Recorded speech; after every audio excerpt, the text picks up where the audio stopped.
ప్రేమతో దయతో మన తలరాతని ఎలా మనం మార్చుకోవచ్చు తెలియజెప్పే కథ. చాలా కాలం క్రితం ఓ ముసలి సన్యాసి ఒకాయన ఉండేవారు. ఆయనకు ఉన్న అద్భుత శక్తులలో ఒకటి మానవుల తలరాతను చూడగలగటం.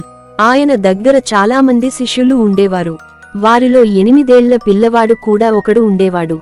ఒక రోజున ఆయన ఆ పిల్లవాడి ముఖం కేసి చూసి చూడగానే ఆయనకు వాడి భవిష్యత్తు తెలిసిపోయింది. పిల్లవాడి ఆయుష్య అయిపోవచ్చింది. కొద్ది రోజుల్లో వాడు మరణించనున్నాడు. గురువు గారికి ఆ పిల్లవాడిని చూస్తే బాధ వేసింది. చనిపోయేటప్పుడు ఆ పిల్లవాడు తన తల్లిదండ్రుల దగ్గర ఉంటే మంచిదని ఆయనకు అనిపించింది. అందుకని ఆయన పిల్లవాడిని దగ్గరికి పిలిచి, నాయనా, నువ్వు కొంతకాలం పాటు సెలవు తీసుకొని మీ ఇంటికి వెళ్ళు. ఏలైనన్ని రోజులు మీ తల్లిదండ్రులతో సంతోషంగా గడుపు. వెనక్కి తిరిగి రావాలని తొందరపడకు అని చెప్పి ఇంటికి పంపించాడు.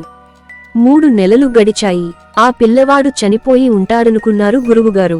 అయితే ఒక రోజున గురువుగారు కొండమీద కూర్చొని క్రిందికి చూస్తూ ఆశ్చర్యపోయారు. ఆ పిల్లవాడు వెనక్కి తిరిగి వస్తున్నాడు. అతని ముఖంలోకి తదేకంగా చూసిన గురువుగారికి ఇప్పుడు అతను పండు ముసలివాడయ్యేంత వరకు జీవిస్తాడని అర్థమైంది. ఏమి చేయటం వల్ల అతని రాత ఇంతగా మారింది అని గురువుగారికి ఆశ్చర్యం వేసింది. నువ్వు ఇక్కడి నుండి వెళ్ళావు కదా, ఆ రోజు నుండి ఏమేం జరిగాయో మొత్తం చెప్పు అన్నారు శిష్యుడితో.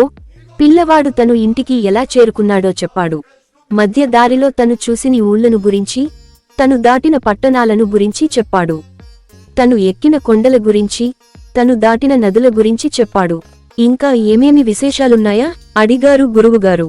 శిష్యుడు కొంచెం గుర్తు చేసుకుని చెప్పాడు. ఒకసారి నేనొక వాగును దాటాల్సి వచ్చింది. వరద వచ్చి ఉన్నది.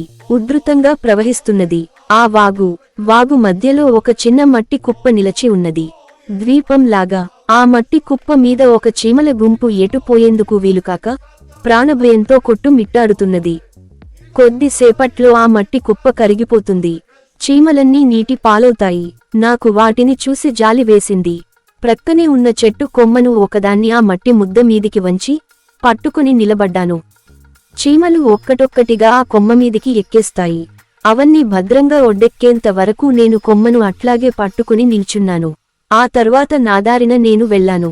ఆ చిన్న ప్రాణులను కాపాడగలిగానని నాకు చాలా సంతోషం వేసింది అని. ఓహో, అదన్నమాట. కారణం, దేవతలు ఇతని జీవితాన్ని పొడిగించింది అందుకన్నమాట అనుకున్నారు గురువుగారు. దయతో, ప్రేమతో మనం చేసే పనులు మన రాతనే మార్చగలవు. నిజంగానే మన రాత మన చేతల్లో ఉందని ఈ కథ ద్వారా తెలుస్తోంది.